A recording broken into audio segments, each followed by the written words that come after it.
Good morning, students. Welcome to SR Study Classes. I'm your guide for English Literature and Language, Soumya Mishra. And today we're going to start our second poem, that is The Rain on the Roof. ठीक है, और इसको लिखा है quotes केने ने. आपको poet का नाम again I am telling you याद होना चाहिए बिकॉज ये वेरी शॉर्ट के क्वेश्चंस में आ सकता है. ठीक है, तो बिफोर कमेंसिंग दिस पोएम मैं आपको उसके बारे में कुछ बताना चाहती हूँ. ठीक है, जो रेन का कॉन्सेप्ट होता है, तो यूजुअली जो रेन का कॉन्सेप्ट होता है वो ज़्यादातर पीसफुल माइंड के लिए यूज़ होता है. ठीक है, पीसफुल माइंड के लिए. अब आप कहेंगे नहीं मैम ज़रूरी नहीं है, जहाँ जहाँ बहुत बारिश होती है कभी कभी तो बारिश से फ्लडिंग भी आ सकती है, नेचुरल डिजास्टर भी अकर होते हैं, तो वो सब डिफरेंट सिनेरियो है. वो तो बात होगी कि हर चीज़ के फिर अलग अलग पर्सपेक्टिव और एस्पेक्ट्स होते ही हैं. बट अगर आप इस पिक्चर में जैसे कि आपको दिख रहा होगा, ठीक है, इसमें क्या है कि बारिश हो रही है, तो अभी गर्मी का मौसम चल रहा है, तो आपको वो चीज़ कनेक्ट कर पा रही होगी ना कि वो ठंडी ठंडी जो हवा होती है बारिश में. ठीक है, तो मैं आपको थोड़ा सा ड्राइंग करके भी बता देती हूँ. ठीक, जैसे कि मैं थोड़ा सा मेरी ड्राइंग पे प्लीज़ मत जाइएगा क्योंकि थोड़ी सी गंदी है, but I just try to make it good. ठीक है, जैसे कि बारिश होती है, ऑल्दो यहाँ पे ऑलरेडी बना हुआ है बट स्टिल मैं थोड़ा सा और क्रिएटिव होने की कोशिश कर रही हूँ. That's it. तो जब बारिश होती है तो ये तो ऑल्दो मैंने वर्चुअल रेन बना दी है, आप लोगों के लिए बारिश करवा दी है क्योंकि गर्मी ज़्यादा पड़ रही है, तो जितनी ज़्यादा बारिश होती है उतनी ज़्यादा आपको अच्छा फील होगा. ठीक है, तो खैर हम पोएम की बात करते हैं तो रेन के थ्रू यहाँ पे जो पोएट है वो ये बताना चाह रहे हैं कि जब बारिश हो रही होती है ना, तो वो होते हैं अकेले बैठे होते हैं. ठीक है, जैसे आपने कभी देखा होगा कि आप खिड़की के पास बैठे रहते हैं और बारिश हो रही होती है, आप अकेले हैं, घर में कोई नहीं है, तो अपने आप ही इमेजिनेशन आने लग शुरू हो जाती है आपके दिमाग में.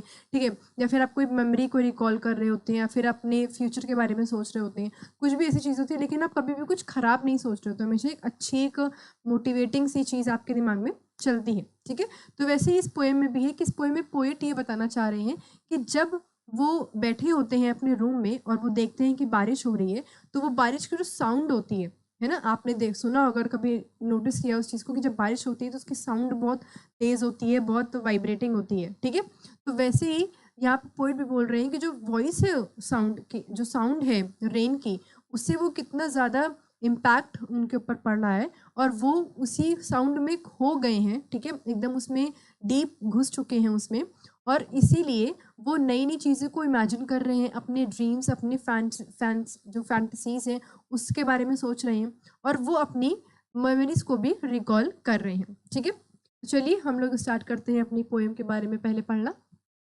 In the poem Rain on the Roof, the poet highlights the soothing and healing quality of nature. ठीक है, सबसे इम्पोर्टेंट एस्पेक्ट क्या है कि पोएट ये बताना चाह रहे हैं कि अगर आप वैसे ही अगर आपको स्ट्रेस है, आप डिप्रेस्ड हैं, आपका सैड मूड है, तो ये सारी चीज़ों को हील करने की क्वालिटी किसके पास होती है? नेचर के पास होती है. मतलब अगर आप नेचर से कनेक्टेड हैं समहाउ, तो आपको हमेशा हर चीज़ अच्छी और सूदिंग ही लगने वाली है.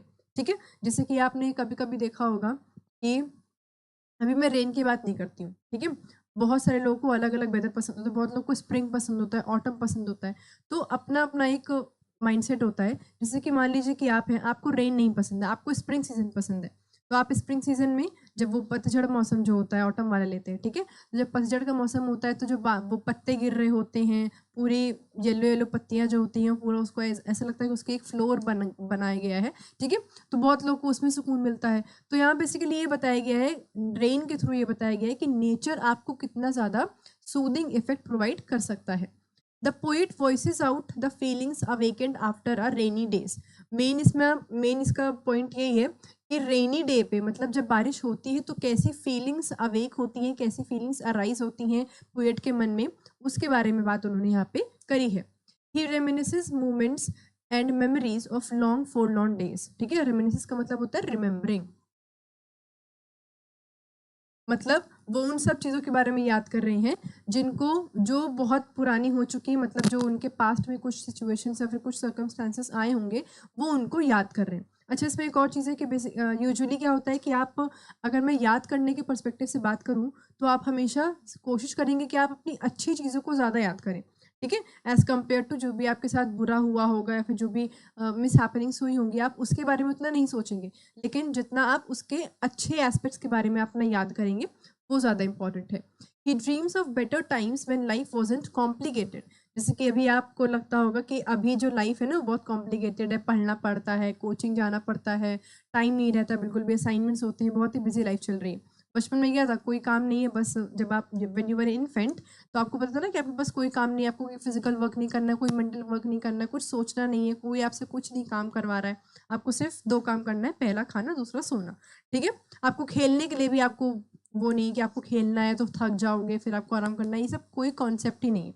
ठीक है, फिर जैसे जैसे आप थोड़े से बड़े हुए तो फिर आपके अंदर चीज़ें और ज़्यादा डेवलप हुई, फिर आपको लगा कि नहीं मुझे खेलना है। ठीक है, और ज़्यादा पढ़ाई लिखाई पे बहुत ज़्यादा फोकस नहीं करना है, कोई बोर्ड्स वगैरह ऐसा कुछ ऐसे बहुत ज़्यादा बड़े लेवल का एग्जाम भी नहीं हो रहा है, नॉर्मल ABCD पढ़नी है। ठीक है, काम मुझसे वैसे भी छोटे में कोई कुछ बोलता नहीं है। लेकिन आपने नोटिस किया होगा जैसे जैसे आप बड़े होते जाते हैं वैसे वैसे रिस्पॉन्सिबिलिटीज़, डिफिकल्टीज, हिंड्रेंसेस आपके लाइफ में ऐड ऑन होते चले जाते हैं। तो उन सब से आपको कैसे मैनेज करना है, कैसे उन सबको एक्सेस करना है, कैसे ओवरकम करना है। ठीक है, तो ये सारी चीज़ें आपके अंदर डेवलप होना स्टार्ट हो जाती हैं।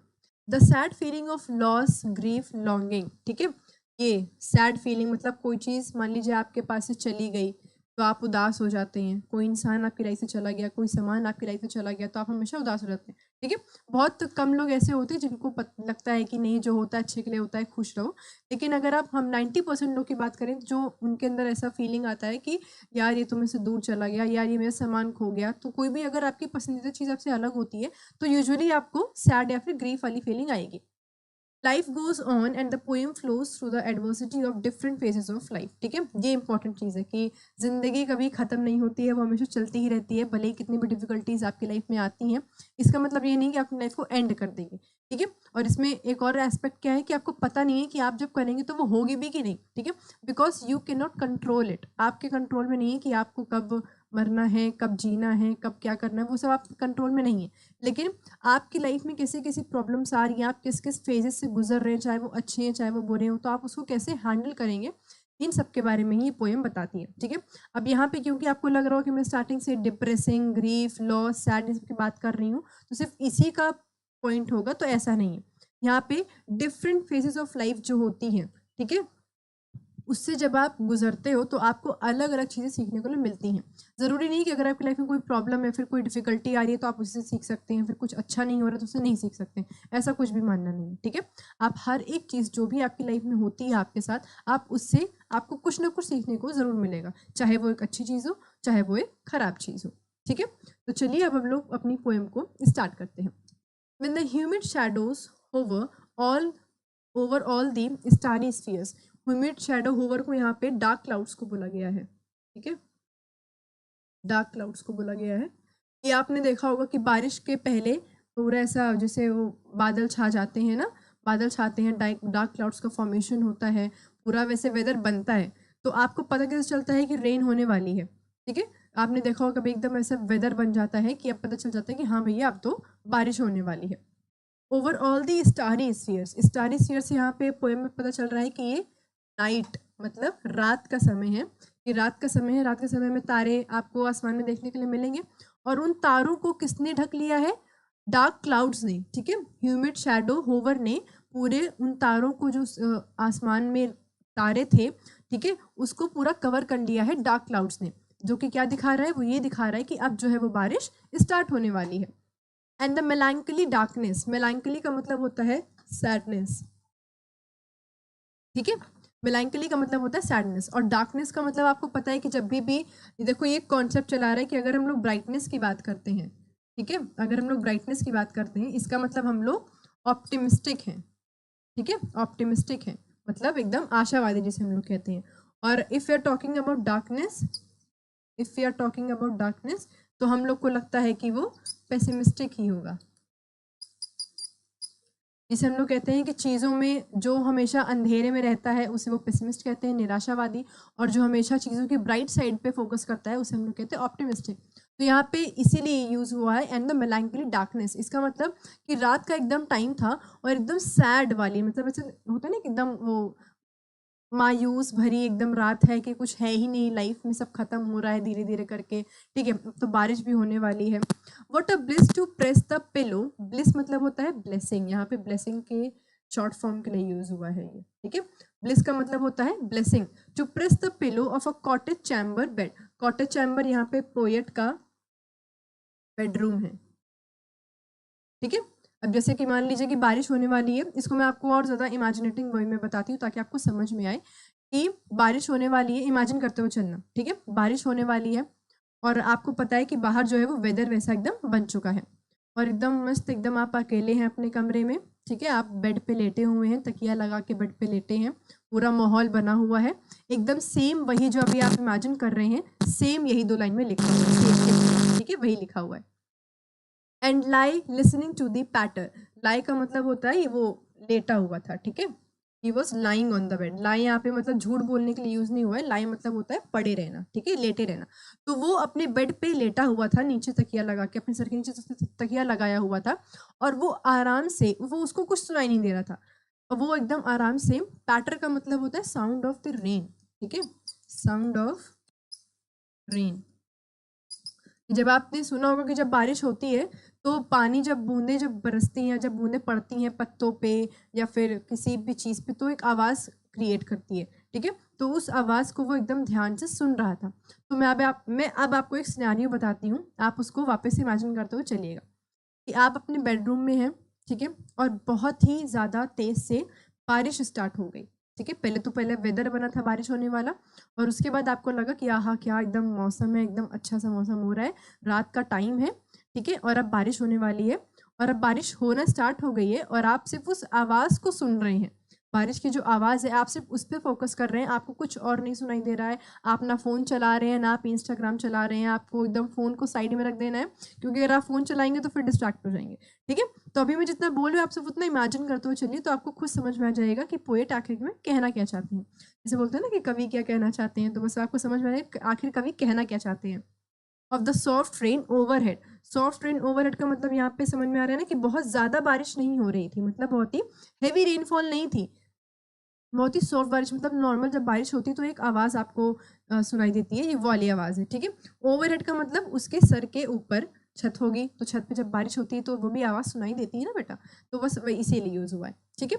तो फर्स्ट स्टैंजा में सिर्फ और सिर्फ उसने जो बारिश होने का जो प्रोसेस है कि कैसे पहले वेदर क्रिएट होता है, उसके बाद बारिश होती है, फिर उन्होंने अपनी जो पोस्चर है, अपनी जो पर्सपेक्टिव है वो सब उसको बताया है, ठीक है, कि बारिश होती है तो हम कैसे, हमारा क्या हाल रहता है, हम लेटे हुए हैं और सिर्फ उसी आवाज़ पे फोकस होके उसको सुन रहे हैं, ठीक है।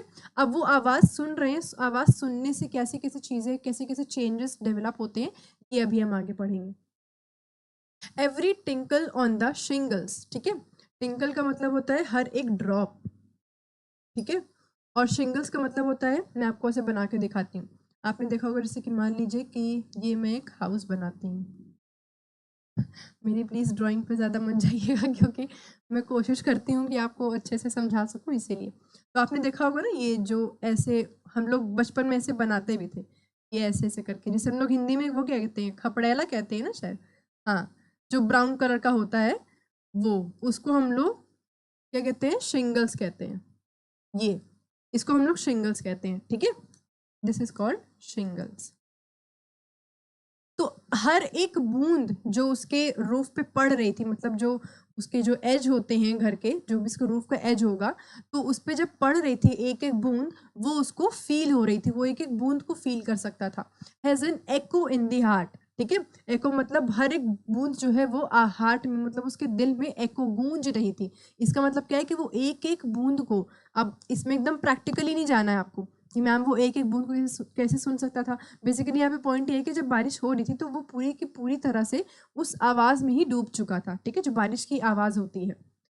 And a thousand dreamy fancies, अब यहाँ से स्टार्ट होता है कि जब उसने सुना उसकी आवाज़ को, बारिश की आवाज़ को सुना, तो फिर उसकी जितनी भी इमेजिनेशन ड्रीम्स थे, है ना, कि जैसे कि मान लीजिए कि आप लेटे हुए, बात पे से मैं इमेजिनेशन पे आती तो आपको ज़्यादा अच्छे से समझ में आएगा कि अभी तक हम लोगों ने इतने बात की थी ना कि वो आप लेटे हुए हैं और आप सिर्फ साउंड सुन रहे हैं रेन की। अब मान लीजिए कि आप साउंड सुनते सुनते एकदम उसी रेन में, रेन के साउंड में एकदम घुस चुके हैं, एकदम डीप जा चुके हैं और अब वहाँ पे आप सपने देखने स्टार्ट कर देंगे, ठीक है, कि एक दिन मैं भी बहुत ज़्यादा पढ़ लिख के एक बड़ा आदमी बन जाऊँगा, मेरे पास भी बहुत सारा पैसा होगा, मैं बहुत बड़ा घर बनाऊँगा, ठीक है, फिर मेरी भी जनरेशन आगे बढ़ेगी, मैं फिर मम्मी पापा को भी लेकर यहाँ पे रहूँगा, ठीक है। मतलब एकदम अच्छी अच्छी चीज़ जो आप ड्रीम आपने हमेशा से एक सोच के रखा होगा वो आप सोचेंगे, ठीक है। अब ड्रीम सबका ऑब्वियसली अलग अलग हो सकता है, तो मैंने एक एग्जाम्पल छोटा सा लेके बताया आपको बस। Into busy being start and 1,000 recollections, ठीक है, recollections weave their air threads into woof। अब इसका मतलब क्या है कि आपको weave का मतलब यहाँ पे आपको पता होगा ना, weaving का जो प्रोसेस होता है, वीविंग का जो प्रोसेस होता है कैसे होता है, ये मैंने आपको बताया कि आपने देखा होगा जो क्लोथ कैसे बनता है, एक मशीन होती है, उसके आगे रॉड्स लगे होते हैं, ठीक है, ऐसे रॉड्स लगे होते हैं, और यहाँ पे एक बड़ा सा मशीन होता है जो कि क्लॉथ को बनाता है। तो आपने देखा होगा इसमें बहुत सारे ऐसे थ्रेड्स लाइक स्ट्रक्चर जो होते हैं, थ्रेड वगैरह ऐसे लगे रहते हैं, और ये पूरा यहाँ तक जाता है और फिर रोल होते होते एक क्लॉथ का फॉर्मेशन होता है। तो राइट, खैर मेरे अगेन ड्राइंग के लिए I am so sorry, but मैं आपको समझाने का मेरा मेन पर्सपेक्टिव यही है कि जैसे आपने देखा होगा कि जो वीविंग प्रोसेस होता है उसमें क्या होता है कि जो थ्रेड्स होते हैं, पतले पतले धागे होते हैं, उनसे कपड़े बनते हैं। अगर आप कभी इस चीज़ को नोटिस करो, अगर आप अपने किसी भी नॉर्मल कपड़े को देख लेना उठा के, ठीक है, उसको अगर ध्यान से देखोगे तो आपको उसमें एक एक थ्रेड बाकायदा पता चलेगा। अगर आप बहुत ही ध्यान से उसको देखोगे तब आपको ये चीज़ रियलाइज होगी। तो वैसे ही ये भी है कि जैसे अलग अलग थ्रेड मिला मिला के एक पीस ऑफ क्लॉथ बनता है, वैसे ही पोएट यहाँ पे कह रहे हैं कि अलग अलग जो हमारे सपने हैं, सपने में अलग अलग पार्ट्स हैं जिसको हम मिला के अपना एक सपना बना सकते हैं। जैसे कि आपने ये तो सोचा नहीं होगा कि कल हम बहुत ज़्यादा सक्सेसफुल इंसान बन जाएंगे, मेरे पास बहुत सारा पैसा आ जाएगा, ये कोई नहीं सोचता है। एक स्टेप वाइज हम लोग चलते हैं कि पहले हम ज़्यादा पढ़ लिख लेंगे, उसके बाद फिर मैं अपने 12th में ज़्यादा परसेंटेज लेकर आऊँगी, फिर मेरे पापा मुझको स्कूटी दिलाएंगे, फिर मैं स्कूटी सीखूँगी, ठीक है, फिर मैं ग्रेजुएशन में अच्छा मार्क्स लेकर आऊँगी तो मेरे पापा मुझको कार दिलाएंगे, फिर मैं कार सीखूँगी, फिर मेरी जॉब लग जाएगी, फिर मैं पैसा ढेर सारा कमाऊँगी, उसके बाद फिर पापा मम्मी के लिए घर बनाऊँगी, घर खरीदूँगी। तो ये क्या है कि आप स्टेप्स में चल रहे हैं, आप एक बार की डेस्टिनेशन तक नहीं पहुँच रहे हैं, ठीक है। तो यहाँ बस वही वाला कॉन्सेप्ट है कि जैसे थ्रेड को जोड़ जोड़ के एक पीस ऑफ क्लॉथ बनता है ना, वैसे ही एग्जैक्टली यहाँ पे उसके ड्रीम्स के भी कुछ कुछ पार्ट्स हैं जिसको मिला के एक ड्रीम उसका पर्टिकुलरली बनता है। As I listen to the patter of the rain upon the roof, ठीक है, कि जैसे जैसे वो रेन की जो आवाज होती है, patter is a figure of speech, ठीक है, ये एक फिगर ऑफ स्पीच है जिसका मतलब क्या होता है, इसका ये कौन सी फिगर ऑफ स्पीच है, अनोमोटोपिया, अनोमोटोपिया। इसका मतलब क्या होता है कि जब कभी भी कोई पर्टिकुलर चीज़ की साउंड की वर्ड आता है, आपको पता है, जैसे मैंने बोला स्प्लैश, तो आपके मन में तुरंत आ जाएगा कि जब कोई पानी का स्प्लैश पड़ता है तो मतलब यहाँ पे एक साउंड प्रोड्यूस हो रही है, ठीक है, तो उसको हम लोग अनोमोटोफिया कहते हैं। तो यहाँ पे पैटर किसके लिए यूज़ हुआ है कि जो बारिश की आवाज़, बारिश की बूंदों की आवाज़ है, उसको हम लोग यहाँ पे पैटर बोले। तो वो ये कह रहा है कि जैसे जैसे वो आवाज़ सुनता जा रहा है वैसे वैसे उसकी जो ड्रीमी फैंसीज है उसको वो क्रिएट करता जा रहा है। अच्छा, इसमें एक और चीज़ इंपॉर्टेंट ये है कि वो जो ड्रीम देख रहा है, वो जो सपना देख रहा है, उसमें पूरा खोया हुआ है, वो उसका सबसे बड़ा रीज़न इसलिए यही है कि वो आवाज़ को सुन रहा है। जिस पर्टिकुलर पॉइंट पे उसको डिस्ट्रैक्शंस हुए या फिर उसकी आवाज़ सुनना, वो आवाज़ जो उसमें पूरा रमा हुआ है एक अच्छे तरीके से, अगर वहाँ से वो निकल गया तो फिर उसका सपना भी टूट जाएगा, ठीक है, फिर वो कुछ और सोचने लग सकता है, ये पॉसिबिलिटी है। Now in memory comes my mother, ठीक है, अब क्या है, थर्ड स्टैंजा में उसको एक मेमोरी रिकॉल हो रही है कि अभी तक तो क्या कर रहा था, पहले स्टैंजा में उसने पूरे रेन के बारे में बताया कि रेन कैसे बनी, ठीक है, कैसे बारिश होती है और वो क्या कर रहे थे जब बारिश हो रही थी, और बारिश की आवाज़ सुनते सुनते कैसे वो उसी के अंदर एकदम से खो से गए थे। उसके बाद बारिश की आवाज़ में खोने के बाद उन्होंने अपने ड्रीम्स के बारे में सोचना शुरू किया, ठीक है, और बताया कि ड्रीम्स कैसे बनते हैं, जैसे कि जो वीविंग का प्रोसेस होता है, जैसे कि थ्रेड से मिला मिला के एक पीस ऑफ क्लॉथ बनता है, वैसे ही उनके ड्रीम्स के कुछ कुछ पोर्शंस हैं जिनको मिला के उनका एक पर्टिकुलर ड्रीम तैयार होता है। अब थर्ड स्टैंजा में वो क्या कर रहे हैं, वो रिकॉल कर रहे हैं अपनी मदर की मेमोरी को, मतलब अपनी मम्मी को याद कर रहे हैं, as she used in years agone, ठीक है, इससे पता चल रहा है कि हर मदर इज डेड, ठीक है, उसकी जो मदर है उनकी डेथ हो चुकी है और अब वो बाद में कुछ साल बाद अपनी मम्मी को याद कर रहे हैं। और क्या याद कर रहे हैं, to regard the darling dreamers, darling dreamers ये इसको हम कहते हैं ड्रीम्स को, ठीक है, ड्रीम्स के लिए यूज हुआ है। इसका मतलब क्या हो गया कि जब आपने देखा होगा कि बचपन में मम्मी क्या करती थी कि दोपहर में स्कूल से आने के बाद कि बेटा सो जाओ, ठीक है, अभी सो लो क्योंकि अभी शाम को उठ के तुम लोग को ट्यूशन जाना पड़ेगा। तो देखो हमेशा से ही मम्मी लोग का क्या है कि वो दोपहर में सुलाती रहती हैं, ठीक है। तो यहाँ पे पोएट ने ऑल्दो नेगेटिवली नहीं बोला ये चीज़, बल्कि पॉजिटिवली बोला है कि जब मैं सोता था इस टाइम, शाम के टाइम पे, तो मेरी मम्मी मुझे कभी जगाती नहीं थी, बिकॉज उनके अकॉर्डिंग अगर मेरा बच्चा सो रहा है तो वो कोई सपना देख रहा होगा, ठीक है। और ताकि उसका सपना टूट ना जाए इसीलिए मैं उसको जगाऊंगी भी नहीं, उसको सपना देखने दो, जब उसकी आँख खुलेगी तब मैं उसको जाके प्यार कर सकती हूँ। Ere she left them till the dawn. Ere मतलब यहाँ पे बिफोर के लिए यूज हुआ है, ठीक है। एरे का मतलब होता है बिफोर। अच्छा, यहाँ पे जो एब्रीवेटेड वर्ड्स यूज हुए हैं ना, वो इसलिए होते हैं ताकि पोएट्री में क्या होता है ना कि वोकैब इम्प्रूव ज़्यादा इंपॉर्टेंट होती है, ये वर्ड्स बहुत ही इन्हांसिंग होने चाहिए, इसीलिए यहाँ पे बिफोर ना लिख के एरे लिखा है, ठीक है। She left them till the dawn. Oh I feel her fond look on me, ठीक है। ऑल दो जब वो जाग रहा होता है तो सिंपल चीज़ है कि अगर आप सो रहे हैं तो आपको नहीं पता चलेगा कि कौन कैसे देख रहा है आपको, ठीक है, किस तरीके से देख रहा है। बट यहाँ पे क्योंकि वो अपनी मदर की मेमोरी को रिकॉल कर रहा है, तो उसको ये चीज़ रियलाइज़ होती है कि मेरी मम्मी अगर मुझे नहीं जगाती थी, मुझे वो मुझे सुला देती थी, और फिर जब तक डॉन मतलब जब तक शाम तक मैं उठ ना जाऊँ तब तक वो मुझको उठाने आती भी नहीं थी, ठीक है। और वो मुझको सपने देखने का मौका देती थी। उन्होंने मुझको बोला है कि बेटा तुम जितना भी सपने देखना चाहते हो वो तुम देखो आराम से, ताकि अगर सपने देखोगे तभी ना उसको सच करने के पीछे पड़ोगे, ठीक है। तो ये वाला कॉन्सेप्ट था। तो और जब वो शाम को उठाने आती थी, ठीक है, तो वो ये चीज़ रियलाइज़ कर रहा होता था कि जब वो सो रहा होता था तो उसकी मम्मी उसको कैसे देख रही होती थी। क्या आपने देखा होगा ना कि जो मदर होती हैं वो बहुत ही प्यार से अपने बच्चे को देखती हैं। ऑल्दो ऐसा बोला जाता है कि सोते वक्त बच्चे को निहारना नहीं चाहिए, बट मदर से कोई वो नहीं होता है। As I list to this refrain, which is played upon the shingles by the patter of the rain, ठीक है। रिफ्रेन का मतलब होता है मेमोरी, ठीक है। As I list to this refrain which is played upon the shingles. अब वो ये मेमोरी भी कैसे रिकॉल कर रहे हैं, जैसे जैसे उनको साउंड सुनाई दे रही है रेन की, वैसे वैसे वो उस मेमोरी को भी रिकॉल कर रहे हैं, ठीक है। जिस टाइम पे उनकी जो साउंड है वो बंद हो जाएगा, फिर जिस पॉइंट पे वो डिस्ट्रैक्ट हो जाते हैं उस साउंड से, वैसे ही उनकी मेमोरीज, उनकी ड्रीमी फैंसीज, वो जो इमेजिनेशन वो कर रहे हैं वो सब करना वो बंद कर देंगे, ठीक है। तो चैप्टर में इतना ही है। मैं आपको एक बार वापस से रिकॉल करवा देती हूँ कि फर्स्ट स्टैंजा में सबसे पहली चीज़ तो पोएट का नाम, ठीक है, जिसका नाम है कोर्टस्कीने। आपको पोएट का नाम दिमाग में रखना है, ठीक है। और दूसरी चीज़ आपको याद रखनी है सेंट्रल थीम।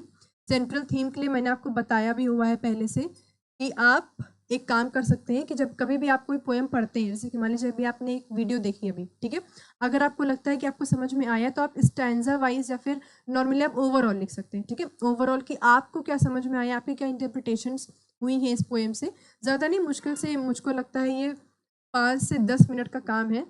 आपको ज़्यादा अपना टाइम भी नहीं देना है इसमें, सिर्फ और सिर्फ 5 से 10 मिनट में आपको सिर्फ इतना लिखना है कि आपको समझ में क्या आया, ठीक है। कोशिश करिए, इससे आपकी राइटिंग स्किल्स भी बढ़ती हैं, ठीक है। दूसरा, एक शॉर्ट समरी आपको दिमाग में होनी चाहिए कि पोएम का थीम क्या है, ठीक है, पोएम के थीम के बारे में। उसके बाद स्टैंजा वाइज एक्सप्लेनेशन।